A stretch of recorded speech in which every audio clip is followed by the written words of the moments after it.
Now, as chorus grows for legalizing the bull sport in Karnataka, the Chief Minister has reiterated that the state government is pro-Kambala and they will bring a legalization of the sport if need be. Take a listen.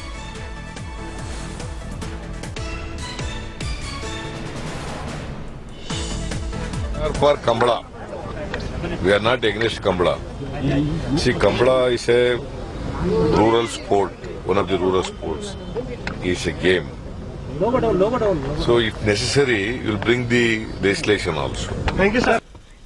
Now, already Karnataka government has also sought intervention from the centre. My colleague Nolan, who is joining us at the moment, also pick up your phones and start dialing in because you're taking your views on this edition of news. Nolan, take us through what Chief Minister has reiterated, that they're not against Kambala. It's a rural sport. If need be, they will mull legal route.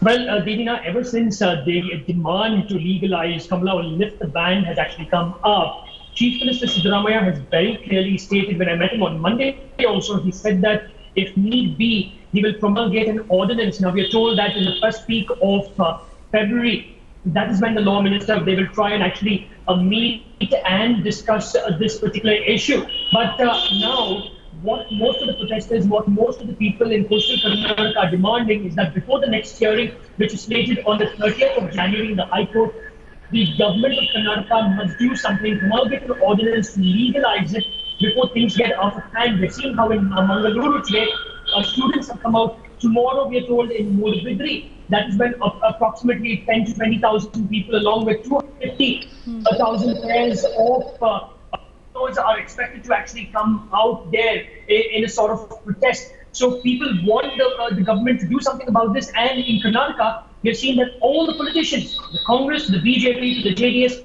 everyone is for Kambala. Right. Absolutely. And even as the political chorus grows, Nolan, the fact remains that the court has already stayed this sport in November 2016. So should now, once again, the civil movement and the civil mood be allowed to dictate the laws in the country? Should the government now intervene with an ordinance, our centre as well? We've seen that there is a political unity where, as far as vote banks is concerned, but what about the safety of people? What about the Supreme Court's order, which is hearing the case? The matter is sub judice, and as Jallikattu became legal in Tamil Nadu, so should Kambala be legal as well. Now, protests have been gathering momentum in the state for the sport. Karnataka government, as they mentioned, is set to legalize it. They are mulling that route, but the Supreme Court had ordered the ban on Kambala along with Jallikattu, as animal welfare organizations had petitioned that these traditions perpetrated cruelty towards animals. Now, Kambala protesters feel that those who petitioned against Jallikattu also misled the court on Kambala, calling it a similar sport, while the fact is that no cruelty is done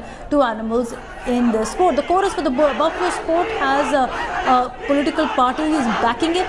Now let's take you through this particular sport, which is usually played in rural areas. It's a bull race through muddy waters. It's associated with good harvest as well. It takes place in Kadri Temple and other similar areas, smaller areas in Karnataka. It's an 800-year-old bull sport. My colleague Rohini joining us now. Rohini, so it's become a fight once again of culture versus the law. It was Tamilian pride in Tamil Nadu with Jallikattu. Now it's become a Karnataka pride in Karnataka with Kambala as a sport. Take us through it. What is the significance of Kambala, which is ideally a rural festival for Karnataka's? Yes, absolutely. When we looked at Jallikattu, it's all about Tamil pride, but now we have actually seen how that has raised voices in Karnataka, and now it's all about the Karnataka pride and Kambala.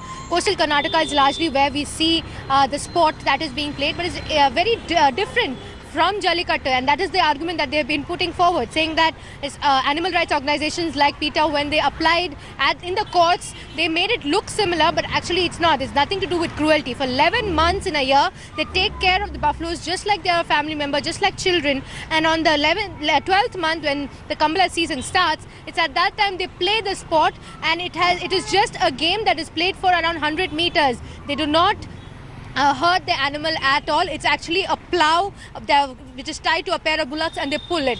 Unlike in Jallikattu, where I have people jumping on it and torturing it. Now the argument that is also being put forward by people, especially in Tulunadu, coastal Karnataka area, is that the state should look at an ordinance just like how it happened in Tamil Nadu. So we are getting a lot of voices coming from across Karnataka, and it is important to know that it's just not now about coastal Karnataka, Mangalore, Udupi or those areas. It's about the whole state now getting together and being a cohesive force to talk about how Kambala is a tradition of the state. So we're seeing protests happening in Mangalore, Okay. where I stand right now. There are Okay. also protests happening in areas of Shimoga, Davangere, where a similar kind of sport called Hori Habba takes place. There Okay. also they're asking that to be the ban to be lifted from there. But So across Karnataka, we'll be Rohini, seeing, what about protests the are animal happening. cruelty charges as well? Because on one hand, you have the court which is also hearing a petition on Kambala, and it stayed the sport in November last year because of PETA's allegations of animal cruelty. Let me take this question to Raj, who's a caller who's joining us from Bengaluru. Good afternoon, Raj. What is your take on it? Hi. I'm a Tamilian living in Bangalore, and I support both Jallikat as well as Kambala. And one thing I would like to say is, like, when people say support our Kambala, they compare it with Jallikattu, and that is where we fail. That is a different tradition, and this is a different tradition. And when we compare, okay, that is cruel, ours is not cruel, that is where we fail. And these were accepted traditions just a few years back. Suddenly there was an amendment happened, and for including these animals into the PCA Act, and suddenly this became against law. I don't understand how hundreds of 1,000 years old tradition becomes a law overnight, and people who used to do that have to defend their culture. That is one thing. About 2011, Raj, when under the UPA government, bull was brought into the list of animals where such sports is not allowed. It was 2011. Can it be done so once a 1,000-year tradition has been carrying on, be it for Jallikat, be it for Kambala in Karnataka? That's when bull sports were declared illegal automatically. Going across to Samarpan, who's joining us from Noida. Samarpan, what's your take? Should it be culture versus the law every time in states like Karnataka and Tamil Nadu? Because at the end of the day, the matter is sub judice. Shouldn't the courts decide, or should a civil movement decide what should be the law of the country? Well, for me, I've stayed 6 years in Chennai and close to 9 years in Bangalore. So, mostly the Tamil culture or Kannada culture, there are more to it rather than these sports. And these sports are a minuscule part of the culture. The culture is so vast Yes. and so beautiful that it is not decided by a sports like this. So if you see, you are showing me widespread protest in Bangalore, and I'm sure 95% people like me who work in Bangalore have never seen these. Absolutely, fair point. Thanks for joining us, Samarpan, and sharing that culture is also transient. And is it only identified with these dangerous sports, especially at a time when the matter is sub judice in our legal courts? Getting some breaking news.